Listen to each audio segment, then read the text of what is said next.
Hello, I am Aaron Anderson, the CEO and Director of Operations for Moving Mountain Security. And I'm here with Steve Pearson today. We're going to be doing a little discussion, and I'll have him introduce himself here in a sec. But we just wanted to say we're excited to start something new here. We wanted to start doing a few videos discussing different topics of interest and share some different insights as to things that might be helpful to you as you learn or prepare for different things you might face in your community. And so we thought we'd do a little bit of that today. But before we get started, I thought I'd let Steve introduce himself, and I'll discuss a little bit about my background, and then we'll get into our topic for the day. Hi, I'm Steve Pearson. I am a physician, a practicing physician, have been for 35 years. Prior to that, I was U.S. Army Special Forces medic. Served on an A team. Went to medical school. Went back into the 19th group and was a battalion surgeon for the 1st Battalion. And overall had about 13 years of total service, both enlisted and as an officer. And got linked up with Aaron here through a series of serendipitous events, and here we are. Yeah, thank you, Steve. Steve currently serves as the Chief Information Officer for Moving Mountains Rescue, but that actually means very little because he wears a lot of hats. And he does a lot for our intelligence training, our security training. He brings his medical insights and professional experience there. And so he's really plays an integral part in the organization. And I like getting his perspectives when we discuss different operational planning or training or anything that we're trying to do, because he's kind of been there, done all of that. He's had some experience doing Doctors Without Borders and lots of different things. His life, we could go on forever just about that. But, so I'm glad that he's joined me here today, just kind of as a quick background about Moving Mountains Rescue, because we have been wanting to start this video series and introduce ourselves a little bit better. But Moving Mountains Rescue started a few years ago as an idea. My background is in the security industry. I'm a trained and certified security specialist. I've done a lot of bodyguard work for several companies around Utah and Colorado and all up and down the Rocky Mountains. And as I was working in the security industry and working on some operational stuff with other aid organizations, I began to see the value of having an organization that helped provide security services for other aid organizations. These different groups that were going into communities during disasters, and sometimes we're facing dangerous situations. There's looting, rioting, just a lot of things that can occur. And so I saw the value of creating some security services that we at Moving Mountains Training help to provide. And it's been a really amazing thing for me over the last couple of years. We've really grown in just an amazing network of people like Steve, who all over the country have heard about us. And it started off with a focus on security. But eventually, it's just really spread. Every time someone comes to our organization who has a different skill set or a different interest, and they say, "Hey, have you ever considered, adding counseling and therapy? Have you ever considered adding medical? Have you ever considered adding any of this stuff?"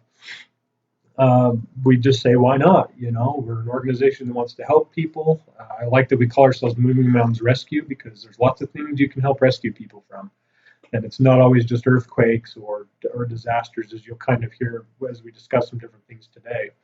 And so Moving Mountains Rescue really does a lot of really cool stuff. And anyone who's ever, finds themselves in an interest wanting to help in their communities but not knowing how is welcome to join up and learn what we're doing, be a part of it, bring your own ideas and experiences, and help us to continue to build our network of training and educational services that we want to use to help train communities on how to help themselves, because honestly, there's no better security than a community who can help themselves first. So we really want to increase our focus on teaching communities. I have a lot of discussions with Steve and others who, when we talk about the different challenges that we sometimes face in our different communities, those discussions get really cool.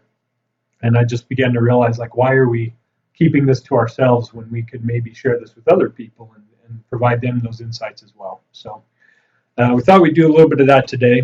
What kind of sparked this specific discussion was a couple of days ago. And I don't know how many of you heard this, but just 2 days ago, I got an alert saying that Grand Junction, Colorado, the school district there, shut down all 46 schools for completely through Thanksgiving because there was a mystery virus going around that was affecting everybody so badly. They decided it was just easier to scrap school, wipe it down, through the Thanksgiving vacation, and help maybe push it out of the crowd there so that students would stop getting sick. And this is something that Steve and I have talked a lot about. We always talk about different things we see facing our communities. What's the likelihood of this event happening or that event happening? And one of the things, my focus being in security is always, hey, what if that big earthquake hits an unknown area or something like that? And then we have a security threat on our hands because that's my background. But I've always been surprised as I've talked to Steve to hear him discuss that one of his biggest concerns is viral and these different pandemics and things that can sometimes threaten communities. And so I wanted to get his perspective today on, kind of why you think that's an issue, maybe some different ideas and things you think that could, people watching this video could use to protect themselves and their families in the event that that's a concern. Sure. Well, when I served on the state of Utah disaster preparedness board some years ago, there were only two scenarios that the state was really, really concerned about. Of course, the Wasatch Fault, which extends through the most populous area of the state, and the proclivity of that fault to produce a major seismic event every 500 to 800 years, and we're overdue for that event. That was one concern, but the other concern was a pandemic. And both of these are naturally occurring events, but we've seen pandemics cyclically through the written history of the world, from all kinds of things.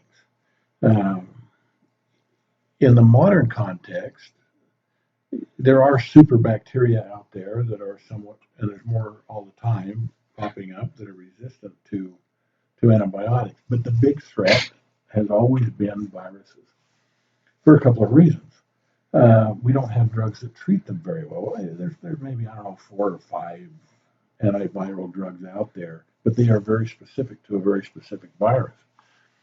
And so most of the viruses that affect humans, we don't have a treatment for other than letting them run their course. Now, the virus in Colorado was recently identified as a norovirus, used to be called a Norwalk virus. This is an interesting virus. It's what we call an RNA virus. It is very, very contagious. And like many viruses, as it passes through a population, it mutates so that the antigenic footprint, if you will, is a little different from year to year to year. And so it's very, very hard to get a vaccine to address that kind of a virus, which increases the problem of preventing it or treating it once it happens. The Norwalk virus is an intestinal virus. It affects the small intestines and causes nausea, vomiting, diarrhea, cramps, that kind of thing. It's self-limited, usually 1 to 3 days of symptoms, and the individual is over it. But it's very, very highly contagious, meaning that it doesn't require a huge viral exposure for the patient to contract the infection or the condition. Influenza has always been a big one that we worry about in the medical community, and I guess the sentinel event, or the reference event would be a better term. The reference event for this was the influenza epidemic in 1918 and 1919, which killed millions and millions of people worldwide. It affected mainly younger, like 18 to 35-year-old healthy adults. It spared the old, it spared the young, and hit that younger population, it was responsible for more deaths than World War I was. And will this come around again? It probably will. And one of the biggest monitoring efforts out there for the World Health Organization has been and continues to be monitoring all corners of the world for an unusual outbreak of influenza. Anyway, this concern, this concern from a medical standpoint is severe enough that, and you have to realize that if you have a very virulent disease that is very, very contagious, and it affects maybe even 25% of the working population, that's going to significantly affect everything from grocery stores to retails to civil service to public works, you name it. If you lose 25% of your workforce all at once, a lot of things are going to go down. Well, yeah, and on that vein, one of the things I thought I was kind of interesting last year, as this has been a topic on my mind, was I was working for a company where we were in an office setting, and nowadays there's this big push: you don't miss work, you don't miss school. Our vacation time is rolled up, so it's also our sick time. So Yep.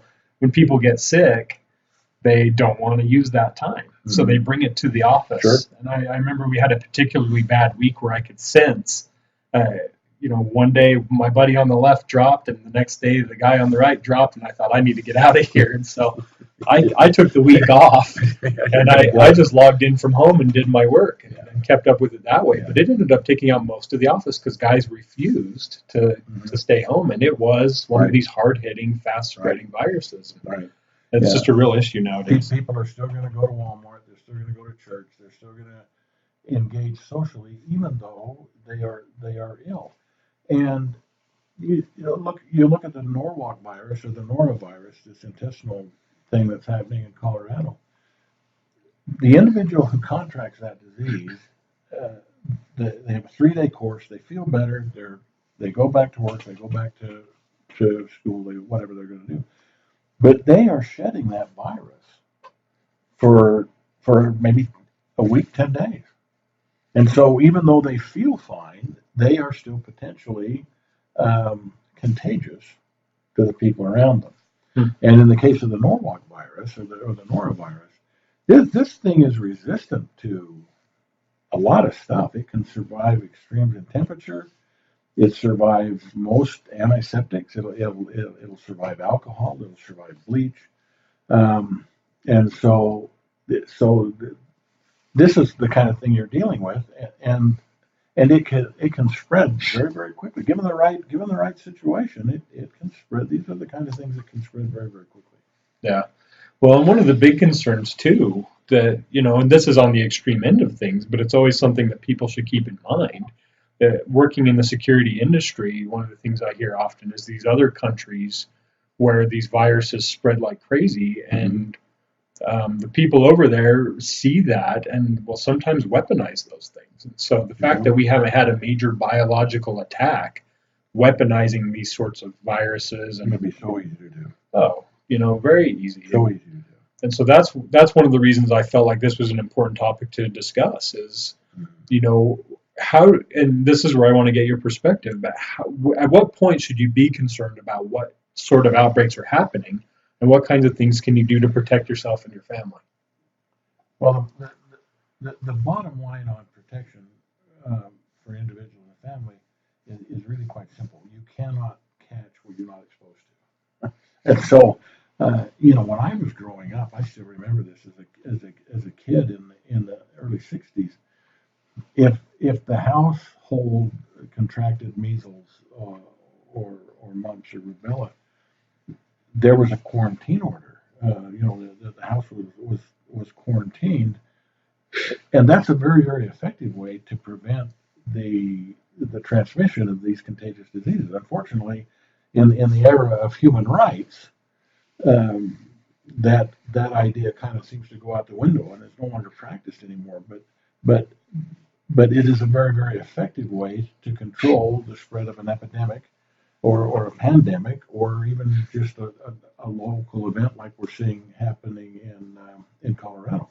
And because this was occurring in a public venue, you see, the school board or the state or the county can go in and say, we're just going to close schools. But to enforce an actual quarantine would be very, very difficult to do in today's society. But going back to the broader expense of the question you asked, personal protection against infectious spread is based mainly on two things. If you touch it, you have to wash your hands, and we're always touching it. And so hand washing is a really, really big deal. And the other is aerosol or respiratory transmission. And so the use of a mask, if you're in that type of environment where exposure might be occurring, an N95 mask, N99 mask would be even better. And that just needs to be part of your preparation kit. It would be irresponsible, I think, otherwise. And there's a lot of different options out there for that. You can buy the fold type, almost look like paper disposable mask. You can buy them in a box of 25 or 50, and they're not expensive. You can buy reusable masks. So there's all kinds of options. But that's a part of planning. I feel emergency preparedness planning, disaster planning, that just doesn't receive the attention it deserves. Yeah, no, that's definitely something I'm finding as I discuss these sort of topics with people. Is when we talk about preparedness, some people will have food and water, and even that number is way lower than it should be. But beyond that, there's almost no consideration. People don't think about the medical. They don't think about the personal security. There's a lot of issues there with the types of things that we can face in our communities. And I remember like this whole topic, the reason it got onto my mind was because it was either last year or the year before, there was that major outbreak of flu in Arizona and California that barely made the news at all. And yet I had contacts in those areas that said they were running out of rooms in the emergency room, that they had to turn people away because it was and that was a strain of the Spanish flu, and so those things influenza is perpetually with us. It's typically a winter phenomenon, but it's winter somewhere in the world all the time. And so influenza is with us always. And what most people don't realize is that between 40 and 50,000 people a year will die from influenza. You don't see that from enteroviruses. You don't see that from chickenpox. You don't see that from the common herpes viruses. You don't even see it from the norovirus. But influenza kills people every year, and that's kind of the way we make a big deal about getting a flu shot every year. They're not totally effective, but nothing is. But if you can immunize a population and be 50% or 60% or 70% effective for that year in that immunization, then you've saved lives, you've saved work hours, you've saved call in from being sick to school and everything else, and society is just better for it. I know there's a big argument out there on immunizations, and I don't want to get into that argument. But that's a whole other fire topic. Yeah. But the idea is there. That's what we're talking about. Is the reason that stuff even exists is the idea was, can we get ahead of these problems? So what's the old saying? An ounce of prevention is worth a pound of cure. Yeah. So the idea is there, whether you feel that's effective or not. Right. Well, good. Yeah. So one of the things that I get questioned a lot about is how can people prepare on the medicine side of things, where sometimes we're restricted from getting antibiotics or other stuff without prescriptions. What are some concepts you have there that might be helpful? Well, the storing of antibiotics is not the worst idea in the world, but what most people don't realize is like any medication or like any treatment, there are pros and cons to each choice, and And there are indications for each choice. And antibiotics is no different. And and people tend to think that one antibiotic is or another. It doesn't really matter. It's an antibiotic, but nothing could be further from the truth. So two things I would point out. Do I support the idea of of stockpiling or storing a supply of antibiotics? I do. But with the caveat that the individual understands what will respond to an antibiotic and what will not. We'll take the norovirus or the norovirus. You can treat that individual all day long with antibiotics, and all you will do is use up your antibiotic. It will do nothing for the condition. 80% of sore throats are viruses. They're not strep throats, they're viruses. And you can give antibiotics for a week to somebody that has a viral sore throat or a viral URI, a cold or whatever it might be, a flu, whatever. It will do nothing for that patient, but it will use up your stores. And the other thing is that we'll compare pneumonia, a common infection, and a bladder infection, another very common infection. Both can be caused by bacteria, although you will have viral pneumonias. But comparing those two, for the lung condition, I'm going to use a different antibiotic than I will for the bladder condition. And the reason why that choice is based upon the fact that we know that in the case of a bladder infection, 95% of those is going to be caused by bacteria A, B, C, and D. And I know that 95% of the time, an antibiotic, a specific antibiotic, will treat those most common problems. But the bacteria that causes pneumonia is different bacteria. And what I treat a urinary tract infection with may not respond to what I would treat a pneumonia with, and vice versa. And so storing antibiotics is fine as long as you understand the limitations, like any other tool, what they will work for and what they won't work for, and have some understanding of why I would use penicillin for a respiratory infection, a pneumonia, but it would not work typically for a bladder infection. And knowledge is the most potent tool for survival that we have. And people are very, very quick to jump in and spend their money and their resources on this item or that item or this tool or this whatever it might be, and neglect their own education as a preparation for survival or a preparation for a disaster or whatever it might be. A very good friend of mine always says knowledge trumps gear, and he is absolutely right. Knowledge trumps gear 100% of the time. It's true in medicine.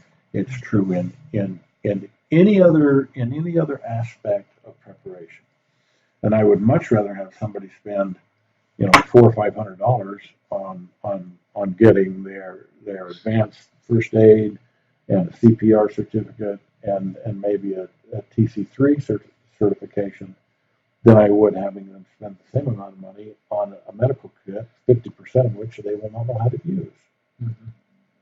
So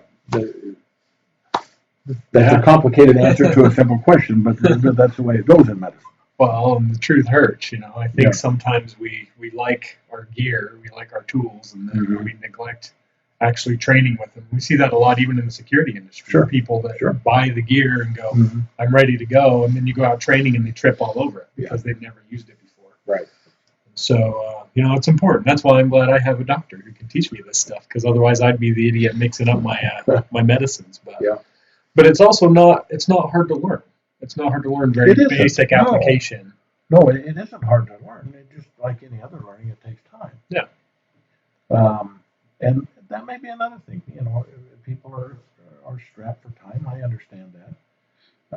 I get all of that. And education is expensive. Even if you don't pay for an education and you learn it experientially, it will be an expensive education. from all the mistakes. Yeah. So, well, I appreciate it. And this was just a very basic introduction to some of this stuff. This is a rabbit hole that you could go down forever.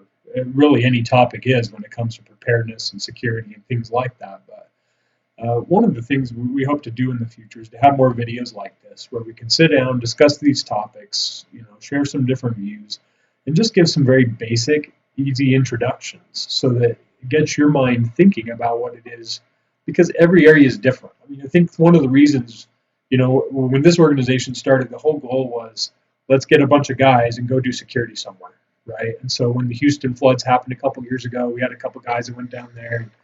A great experience, and we provide a valuable service, but it's very expensive, very time consuming, ate up all these resources. And so as we began to accumulate all these different skill sets and, experience and things of that nature, it became apparent, like, why don't we put this to use? Train people on easy concepts that they can use to get ahead of the storm. Because in some of these areas I've looked at it, I'd say probably 70 to 80% of the areas I've served in, if the local community, if the little neighborhood knew how to do their own security, they could have prevented 80% of the stuff we got hired to take care of. Absolutely. And so, anyway, so we're going to be talking more about that as we do other videos, but we just want to do an introduction, talk about this while it was a hot topic. We're going into 6 seasons, so again, even small concepts like health, are you eating right? Are you taking your vitamins? Are you doing those little things that might prevent you from catching this stuff in the first place? Washing your hands. I've got 4 little kids, so I don't stand a chance. But that's why this topic pops up in my mind too. My wife just had a baby, and knowing how to prevent. The reason I stayed home from work that day when it was spreading all over is because she was pregnant. I didn't want to get her sick, and it was more valuable to me to skip out of work and make up the time later than it was to be a tough guy and see if I could withstand the flu that was going around. And I'm glad I did it. But anyway, I just wanted to thank Steve for joining me today. You bet. Thank the rest of you, and we'll look forward to maybe doing some more of these videos in the future. See you next time.